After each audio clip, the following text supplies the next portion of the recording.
melapor dan mengirimkan saksi.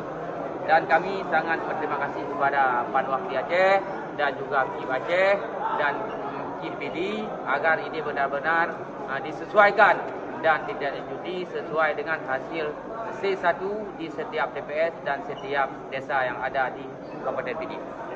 Kita semua mengambil pelajaran dari kejadian ini, terutama kepada para penyelenggara untuk menjadi penyelenggara yang amanah. Kita tidak ingin ke depan ada hal-hal seperti ini lagi terjadi. Kita ingin semua berjalan atas koridor aturan yang ada. Dan tentu ini warning untuk para penyelenggara, KIP, PPK dan jajarannya, dan juga untuk para pengawas, panwasli di tingkat provinsi, kecamatan, dan juga sampai ke desa, dan juga kepada semua pihak bahwa memang menjunjung tinggi aturan itu adalah wajib, karena memang itu yang seharusnya kita jalankan.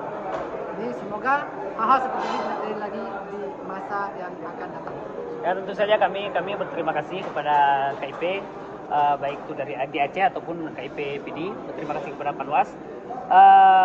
Kami hari ini percaya bagaimana kemudian kekuatan yang kita kekuatan kebersamaan yang kita galakkan hari ini sebenarnya ini berdasarkan kepada kejujuran, kebaikan dan kebenaran. Yang kami tuntut sebenarnya kebenaran itu.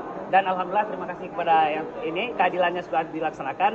Ini tentu saja bukan hanya untuk kita tapi juga untuk rakyat Aceh. Kami berjuang hari ini untuk amanah yang telah diberikan oleh rakyat Aceh kepada kami semua. Demikian. Terima kasih kepada seluruh rakyat Aceh. Terima kasih doa dan dukungannya dan support kami berjuang sama kami di jalan kebenaran dan keadilan. Kita berterima kasih banyak untuk seluruh masyarakat Aceh yang mendukung kami. Alhamdulillah, insya Allah.